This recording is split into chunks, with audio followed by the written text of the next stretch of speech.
नमस्कार मित्रों, मैं Satish Kumar Singh, Allahabad academy of JPB group के ऑनलाइन प्लेटफॉर्म पर आप लोगों का स्वागत करता हूँ।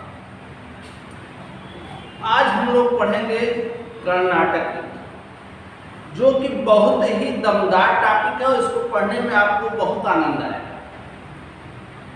और इसको पढ़ते समय आप देखेंगे कि हम कैसे छोटे छोटे उदाहरणों के द्वारा इस चीज को समझने का प्रयास करेंगे।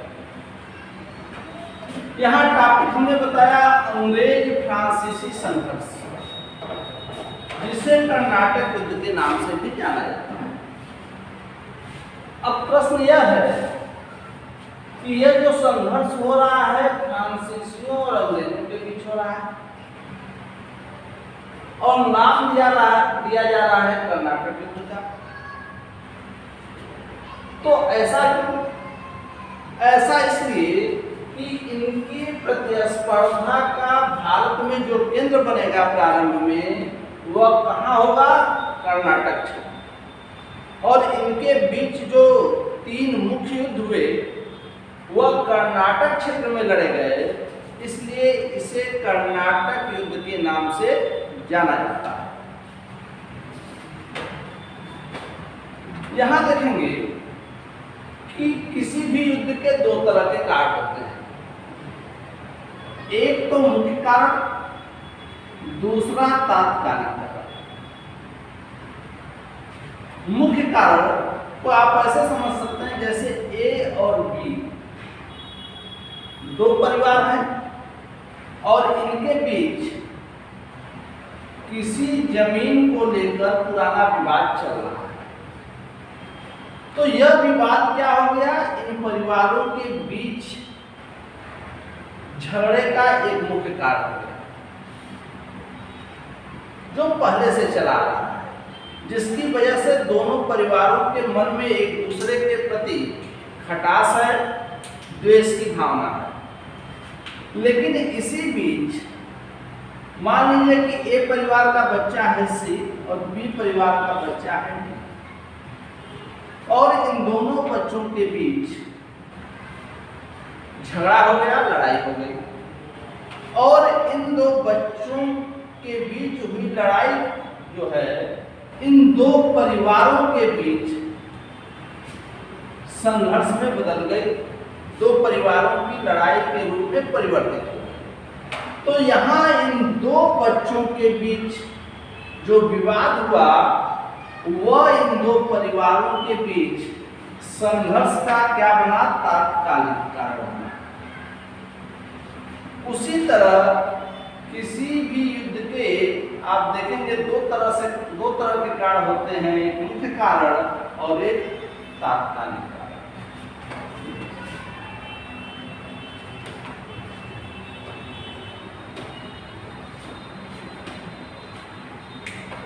हमने इससे पहले आपको यूरोपियों के आगमन में पहले पुर्तगालियों को पढ़ाया, उसके बाद डचों को पढ़ाया, उसके बाद अंग्रेजों के बारे में बताया, उसके बाद डेन के बारे में बताया और तब फ्रांसीसियों के बारे में। सभी व्यापारी भारत आएंगे और व्यापार करेंगे और इनके बीच एक व्यापारिक प्रतिस्पर्धा भी शुरू होगी। लेकिन समय के साथ देखेंगे कुछ जो देश हैं उनके बीच सहयोगात्मक रवैया बनेगा या कुछ व्यापारिक प्रतिस्पर्धा से बाहर रहेंगे। जैसे पुर्तगालियों को अगर हम लें तो पुर्तगालियों और अंग्रेजों के बीच 1661 ईस्वी में एक वैवाहिक संबंध स्थापित हुआ, जिसके बाद दोनों देशों के बीच संबंध जो हैं वह मित्रवत हो गए।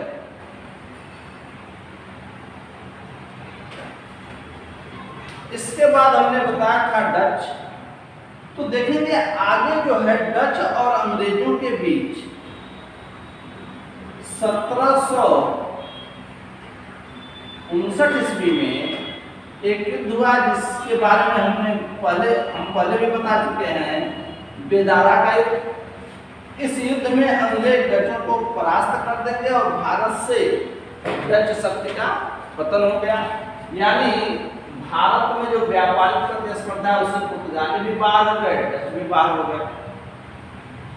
डेन के बारे में हमने बताया था कि वह कुछ समय तक ही भारत में व्यापार करेंगे और अपनी व्यापारिक फैक्ट्रियां अंग्रेजों को बेचकर, ईस्ट इंडिया कंपनी को बेचकर वापस चले जाएंगे। अब बचे फ्रांसीसी और अंग्रेज। तो फ्रांसीसियों और अंग्रेजों के बीच व्यापारिक प्रतिस्पर्धा शुरू होगी और यह व्यापारिक प्रतिस्पर्धा न केवल भारत में बल्कि जहां जहां यह दोनों शक्तियां होंगी वहां वहां इनके बीच प्रतिस्पर्धा शुरू होगी और किसी एक जगह जब विवाद इनके बीच होगा तो उस विवाद या युद्ध का प्रभाव जहां जहां यह दोनों शक्तियां होंगी वहां वहां पड़ेगा। इसको आप इस तरह भी समझ सकते हैं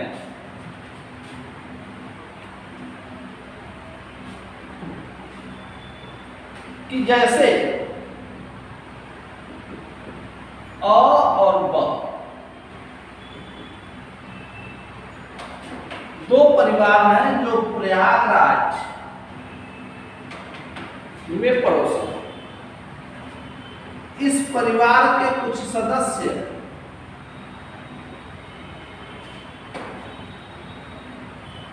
लखनऊ में भी एक दूसरे के पड़ोसी हैं और इसी परिवार के कुछ सदस्य आपके दिल्ली में भी पड़ोसी। मान लीजिए किसी कारण प्रयागराज में अ और ब के बीच विवाद हुआ, इनके बीच लड़ाई हुई, तो स्वाभाविक है कि इसका प्रभाव यहां भी पड़ेगा और यहां भी पड़ेगा और इन दोनों जगह भी इन दोनों परिवारों के बीच विवाद होगा, संघर्ष की स्थिति पैदा होगी। ठीक इसी तरह अंग्रेज और फ्रांसीसी यूरोप के दो महत्वपूर्ण देश हैं। भारत में भी यह दोनों उपस्थित हैं। इसके अलावा देखेंगे कि अमेरिका यानी उत्तरी अमेरिका महाद्वीप में भी यह व्यापार करने लगे। तो इन दोनों के बीच जैसे ही यूरोप में कोई विवाद हुआ तो स्वाभाविक है कि उसका प्रभाव भारत में भी पड़ेगा और विश्व के अन्य देशों में भी जहां यह है वहां पर भी इसका प्रभाव पड़ेगा। इनके बीच जो व्यापारिक प्रतिस्पर्धा शुरू हुई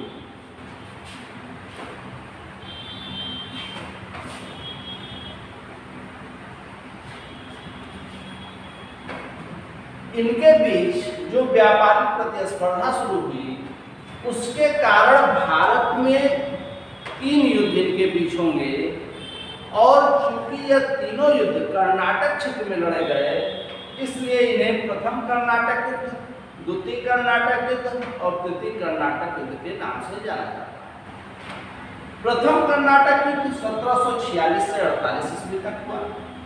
द्वितीय कर्नाटक युद्ध 1749 से 54 ईस्वी तक हुआ। तृतीय कर्नाटक युद्ध 1757 से 63 ईस्वी। यहाँ आप देखेंगे कि प्रथम कर्नाटक युद्ध और तृतीय कर्नाटक युद्ध की भूमिका जो बननी शुरू होगी वह कहाँ बननी शुरू होगी? यूरोप। यूरोपीय महाद्वीप में इन दोनों शक्तियों के बीच जो संघर्ष प्रारंभ होगा, जो विवाद प्रारंभ होगा, उसका प्रभाव भारत पर भी पड़ेगा, जिसके कारण यह दोनों युद्ध भारत में इनके बीच हुए। जहां तक दूसरे कर्नाटक युद्ध की बात है तो दूसरा कर्नाटक युद्ध की भूमिका या दूसरे कर्नाटक युद्ध की भूमिका या इस युद्ध का कारण भारत में नहीं है। यानी दक्षिण भारत के दो राज्यों के बीच जो उत्तराधिकार का संघर्ष होगा वह विवाद किसमें बदल जाएगा? अंग्रेज फ्रांसीसी संघर्ष। अब हम एक एक करके तीनों युद्धों के बारे में पढ़ते हैं।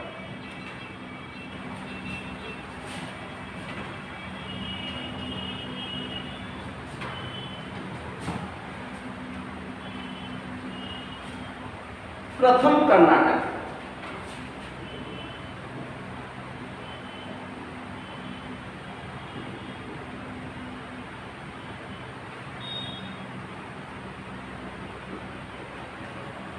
हमने अभी आपको बताया कि किसी युद्ध के कुछ मुख्य कारण होते हैं, कुछ तात्कालिक कारण होते हैं। यहां देखेंगे कि प्रथम कर्नाटक युद्ध यूरोप में एक देश है जिसका नाम है ऑस्ट्रिया।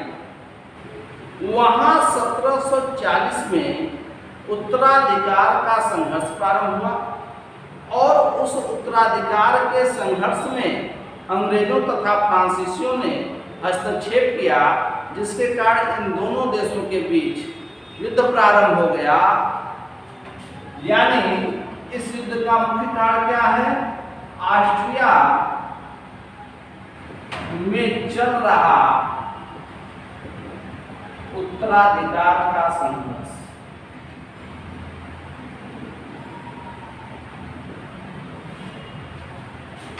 जब यूरोप में यह संघर्ष प्रारंभ हुआ तो इस समय भारत में फ्रांसीसी गवर्नर है डुप्ले। उसने यह पूरा प्रयास किया कि भारत में किसी भी परिस्थिति में अंग्रेजों से उनका संघर्ष न हो। लेकिन कहा जाता है कि ताली एक हाथ से नहीं बजती, तो जब तक दोनों पक्ष सहमत नहीं होंगे तब तक कोई समझौता नहीं चल सकता। यहां देखेंगे कि जो भूमिका तैयार हो रही थी या जो भूमिका यूरोप में तैयार हुई, उस युद्ध के कारण या उस युद्ध का प्रभाव भारत में भी पड़ेगा। और 1746 ईस्वी में एक अंग्रेज सेनानायक है बर्नोटे, जिसे किसी किताब में वारनेट भी लिखा हुआ है। बर्नोटे ने क्या किया कि 1746 ईस्वी में कुछ फ्रांसीसी जलपोतों पर आक्रमण करके अधिकार, और जब अंग्रेजों ने फ्रांसीसी जलपोतों पर अधिकार कर लिया तो इस समय का फ्रांसीसी गवर्नर डुप्ले भाग कर गया। इसके पास इस समय कर्नाटक का नवाब है अनवरुद्दीन के पास गया, इससे सहायता की मांग की। इसने कहा कि आप मेरी सहायता करिए और यदि हम फ्रांसीसी बस्ती मद्रास को जीतते हैं तो वह आपको देते हैं। लेकिन यहां अनवरुद्दीन ने फ्रांसीसियों का कोई भी सहयोग नहीं किया। यानी डुप्ले को अनवरुद्दीन के यहां से खाली हाथ हुआ। ऐसी परिस्थिति में डुप्ले ने मॉरिशस, जिस पर कि फ्रांसीसियों का अधिकार था, मॉरिशस के फ्रांसीसी गवर्नर बोर्डेनो से सहायता मांगी। यहां हमने बताया कि जब डुप्ले को कर्नाटक के नवाब अनवरुद्दीन से सहायता नहीं मिलेगी तो उसने मॉरिशस के गवर्नर या मॉरिशस के फ्रांसीसी गवर्नर बुर्डाने से सहायता मांगी। तब बुर्डाने अपनी सेना लेकर भारत आएगा और बुल्डाने तथा डुप्ले ने मिलकर अंग्रेजी बस्ती मद्रास पर आक्रमण कर अधिकार, यानी मद्रास पर किसका अधिकार हो गया? फ्रांसीसियों का। लेकिन यहां एक समस्या यह थी कि बुल्डानो मॉरिशस छोड़ के आया है, उसे यह डर लग रहा था कि ऐसा न हो कि अंग्रेज मॉरिशस पर आक्रमण कर दे, इसलिए वह अंग्रेजों से समझौते के पक्ष में और कुछ फिरौती लेकर मद्रास अंग्रेजों को सौंप देने के पक्ष में।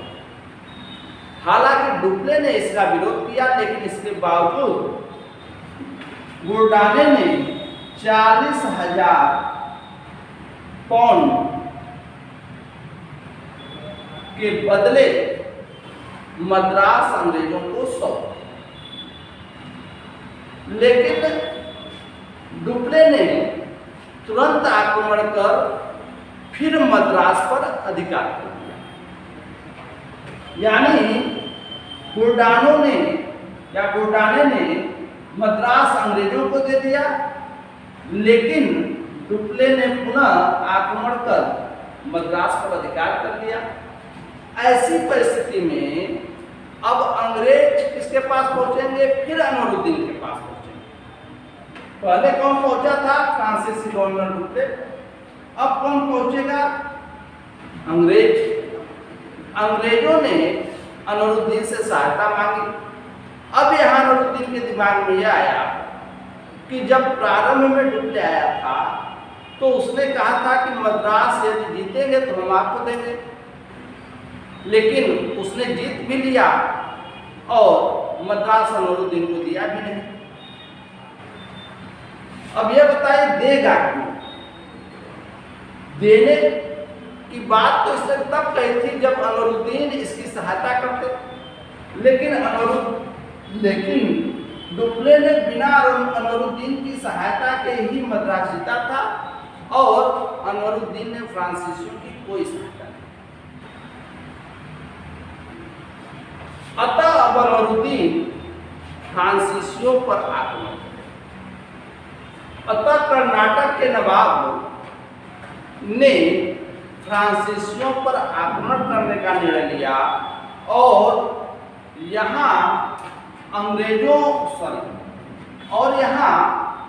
फ्रांसीसियों और कर्नाटक के नवाब के बीच एक युद्ध होगा 1748 ईस्वी में, जिसे सेंट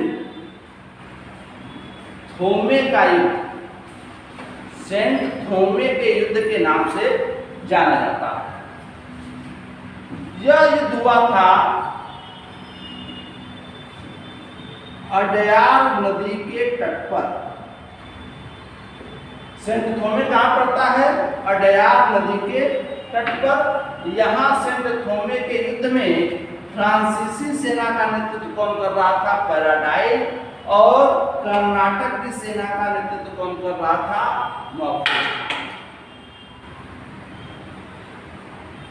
महफूज खां के पास 10,000 सेना थी और पैराडाइज के पास केवल 930 सैनिक थे, लेकिन इसके बावजूद पैराडाइज ने महफूज खां की सेना को परास्त कर दिया और सेंट थोमे का युद्ध जीत।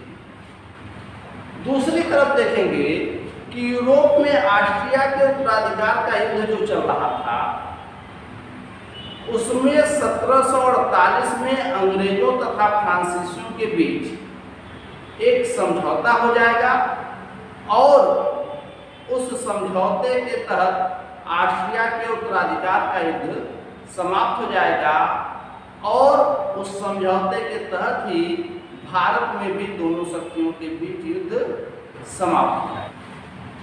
यहाँ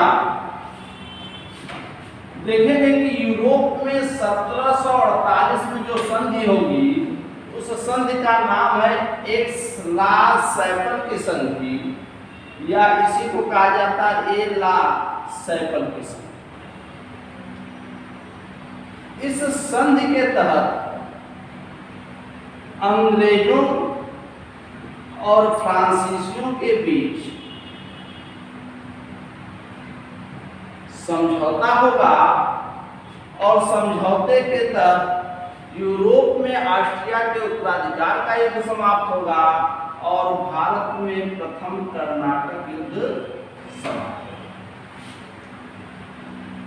युद्ध समाप्त हुआ और इस संधि के तहत जो भारत में मद्रास है वह एक बार पुनः अंग्रेजों को प्राप्त हो जाएगा और मद्रास के बदले फ्रांसीसियों को क्या प्राप्त होगा, तो फ्रांसीसियों को प्राप्त होगा अमेरिका में एक स्थान है लुई पर। यानी देखेंगे कि मद्रास अंग्रेजों को प्राप्त होगा और इसके बदले फ्रांसीसियों को अमेरिका का लुईबर्ग नामक स्थान प्राप्त होगा और इसी के साथ ये युद्ध